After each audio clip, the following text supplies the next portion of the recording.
आज ST cooperative बँकेच्या संचालक मंडळाकडून झालेल्या भ्रष्टाचाराच्या संदर्भामध्ये आम्ही आजची ही प्रेस कॉन्फरन्स लावलेली आहे।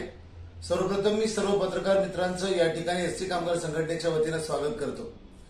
माझ्या शेजारी जे बसलेले आहेत ते शिवनाथ डोंगरे, एसटी बँकेमध्ये ज्यांना मॅनेजर म्हणून कामाला घेतो असं सांगून ज्यांच्याकडून 11 लाख रुपये सदावर्ते पॅनलच्या संचालक मंडळाने त्यांच्याकडून उकळले ते त्यांच्या तोंडातून सांगतील।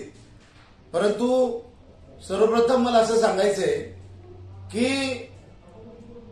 सदावर्तींच्या पॅनलनं ज्या काही पद्धतीनं बँकेमध्ये भ्रष्टाचार केलाय तो आता कागदपत्रावरती आलेला आहे।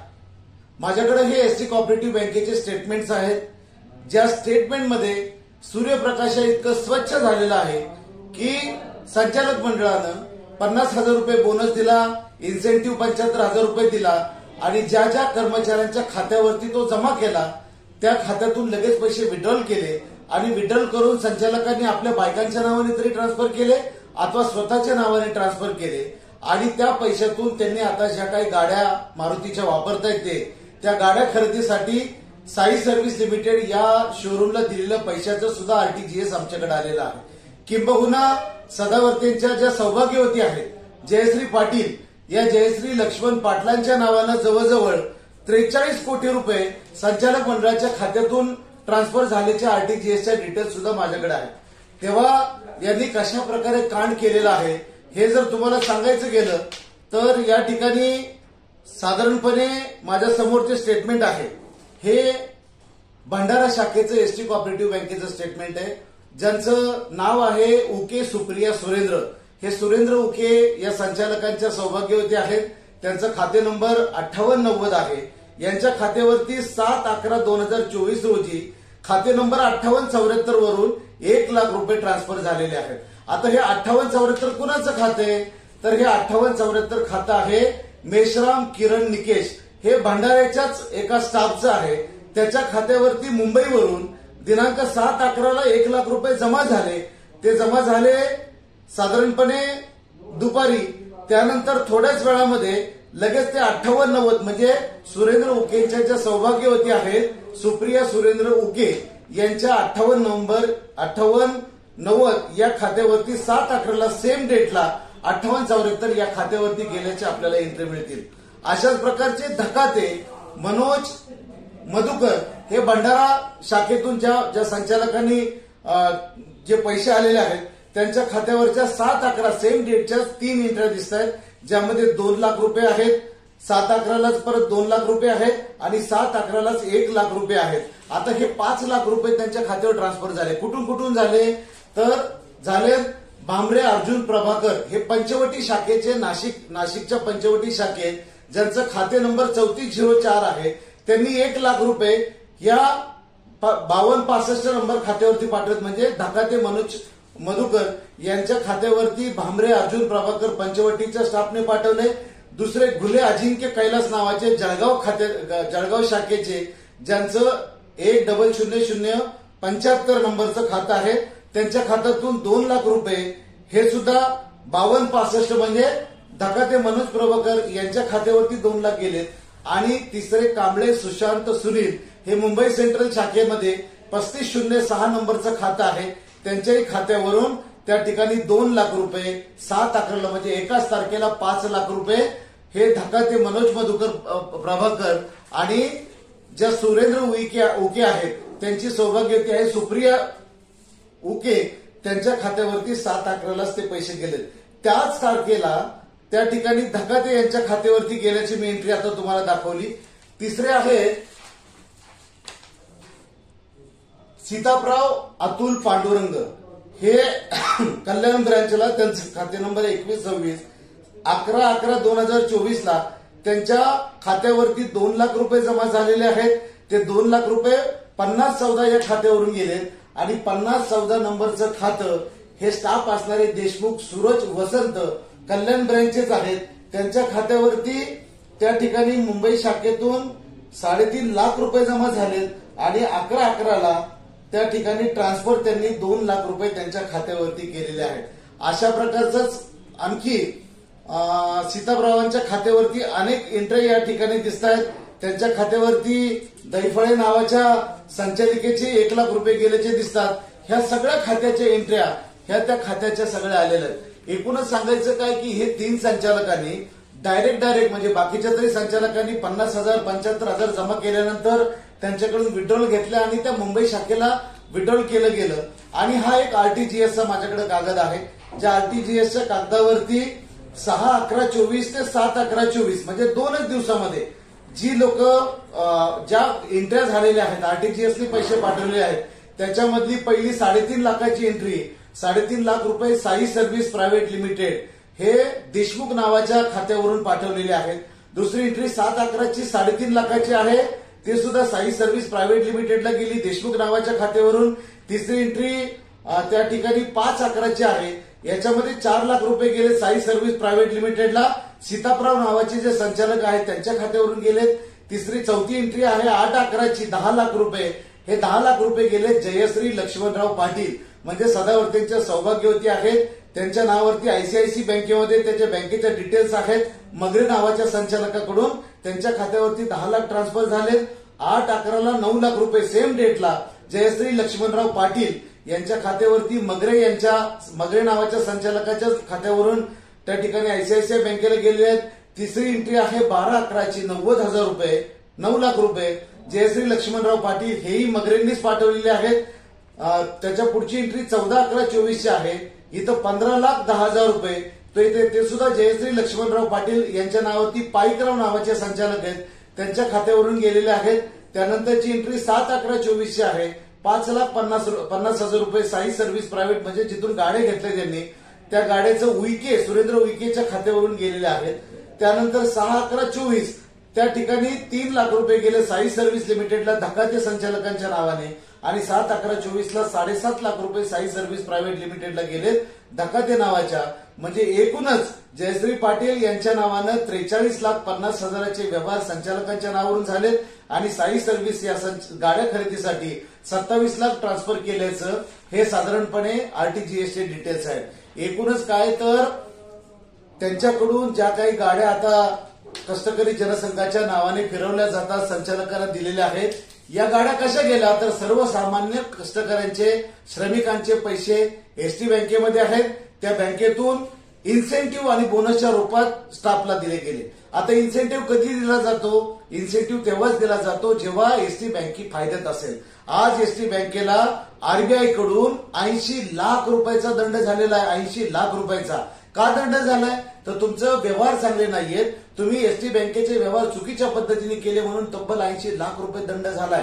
ज्या मॅनेजिंग डायरेक्टर जे सौरभ पाटील नावाचे सदावर्तेंचे नातेवाईक आहेत त्या सौरभ पाटलांना काढण्याचं सहकार आयुक्तांनी पत्र देऊनही त्यांना काढलं नाही आणि जी त्रिसदस्यीय समिती शहाजी पाटलांची नेमली होती त्या समितीने असा निष्कर्ष काढलाय की यांनी चुकीचे व्यवहार केले, त्याच्यामुळं एवढ्या गेल्या सौरभ पाटलांनी चुकीचे व्यवहार केल्यामुळं आणि सौरभ पाटलांच्या चुकीच्यामुळे बँकेची आर्थिक स्थिती ढासळली. आता ढासळल्यामुळे काय झालंय की आपलं कर्ज व्यवहार एकदम ठप्प आहे, आपल्या हक्काचं डिव्हिडंड मिळत नाही. मात्र बँकेला असं असताना, बँक लॉसमध्ये असताना, ज्या बँकेचे अगदी आकडे चुकीचे झालेले असताना, आरबीआयची बंधनं आलेली असताना सुद्धा त्या ठिकाणी इन्सेंटिव्ह कसा वाटला जातो? बरं, इन्सेंटिव्ह वाटला तर लगेच दुसऱ्या मिनिटाला ते काढून संचालकाने आपल्या खात्यावरती काढला आणि तेच पैसे साई सर्व्हिसला आणि जयश्री पाटलांच्या नावाने दिले आणि साई सर्व्हिस मधून त्यांनी गाड्या घेतल्या. म्हणजेच काय, हा सर्वसामान्य कर्मचाऱ्याचा पैसा फक्त वेगळ्या मार्गाने त्यांनी काढून त्या ठिकाणी दिलेला आहे ना अशा प्रकारे त्यांनी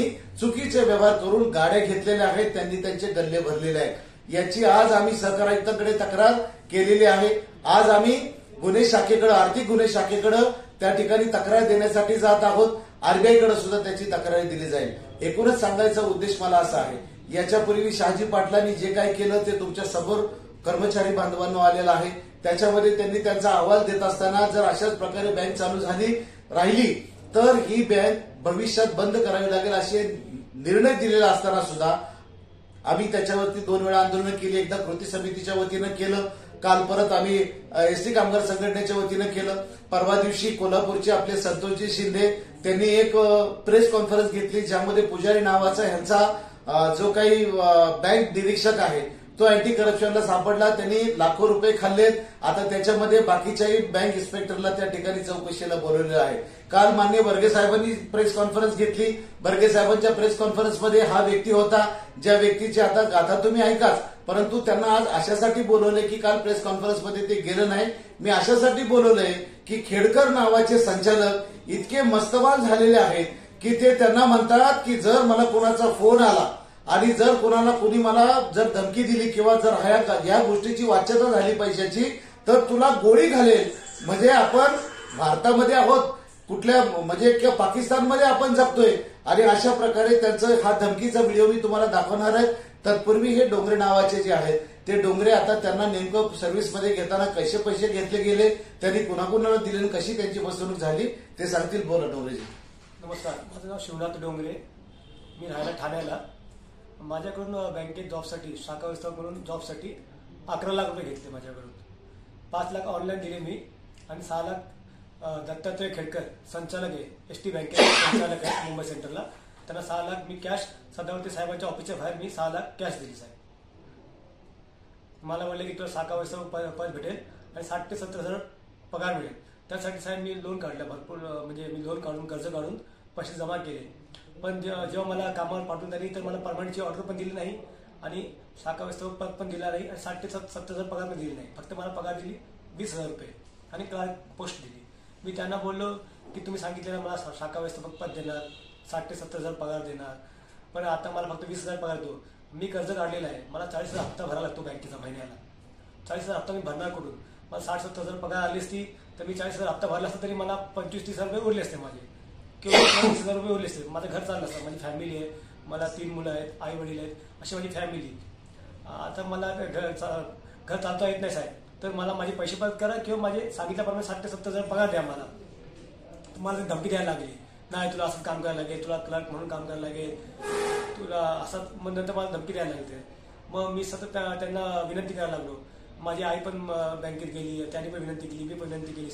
वारंवार जाऊन जेव्हा ती चर्चा व्हायला लागली बँकेत आणि मी एकदा रागवलो बँकेत, मी भडकलो की बाबा माझे पैसे परत करा किंवा सांगितल्याप्रमाणे पगार द्या. आणि मग तेव्हा बँकेत मचमच झाल्यानंतर ते आले संचालक आणि त्यांनी मला सांगितलं की बाबा तुझे आम्ही पैसे देतो, तू राजीनामा लिहून दे. आणि त्यांनी माझे पूर्ण पैसे न देता फक्त माझे 6 लाख दिले. ते पण एकदम नाही दिले, थोडे करून 6 लाख दिले आणि माझ्याकडून राजीनामा जबरदस्तीने राजीनामा लिहून घेतला. माझ्याकडून मला धमकी देऊन मला राजीनामा लिहून घेतला. तिथे सीताराम साहेब पण होते संचालक, दत्तात्रय खेडकर पण होते संचालक आणि राठोड साहेब संचालक, 3 होते त्याच्यासमोर. आणि प्रवीण म्हणून एक बँकेतला एम्प्लॉई आहे प्रवीण, ते पण समोर होते. त्याच्यासमोर मी राजीनामा लिहून घेतला. त्यांनी जसं सांगितलं असं राजीनामा लिहून दिला. मी स्वतःच्या मनाने दिला नाही, त्यांनी सांगितल्याप्रमाणे राजीनामा लिहून दिला. कारण की मला दुसरं काही मार्ग नव्हता राजीनामा दिल्याशिवाय. माझे पैसे अडकलेले, मी जेवढे येतात तेवढे तरी पहिला काढून घेऊ, बाकीचे पैसे आपण नंतर हे करू. त्यांनी सांगितलं की बाकीचे उरलेले 5 लाख रुपये तुला 2 दिवसात तुला ऑनलाईन करतो. पण ते 2 दिवस काही अजून आले नाही. जुलैला मी राजीनामा दिला, पण आता 2025 आला तरी माझे बाकीचे पैसे आले नाही. हे सदावर्तेंना सांगितलं का तुम्ही? हो, मी सदावर्ते साहेबांच्या ऑफिसमध्ये गेलेलो, मी आणि माझी आई दोघं गेलेलो. सदावर्ते साहेबांना सांगितलं साहेब मी जॉब सोडला, माझे 6 लाख दिले पण माझे 5 लाख उरलेले दिले नाही. मग त्यांना फोन लावला खेडकर, दत्तात्रय खेडकर संचालकांना. त्यांना भरपूर बडबड केली, सर्व संचालकांना त्यांनी फोन लावला, व्हिडिओ कॉल लावला. त्यांना सर्वांना बडबड केली की याचे पैसे 5 लाख देऊन टाका. पण काही त्यांनी माझे ते हो म्हणाले आणि नंतर मला माझे पैसे परत मिळत नाही. आता यांनी जे सदावर्तेंना सांगितलं, सदावर्तेंनी त्या संचालकांना पैसे परत द्यायला लावले, यांचे ही बाब त्यांनी सांगितली. पण एक संचालक त्यांचे खेडकर नावाचे धमकी देतात, ते त्याला धमकी देत आहेत आणि त्याचा व्हिडिओ त्यांनी शूट केलाय. ते काय म्हणतात, जर कुणाला सांगितलं तर मी तुझ्या डोक्यात गोळी घालेन, अशा प्रकारची धमकी ते देतात. त्याचा व्हिडिओ बघा जरा तुम्ही.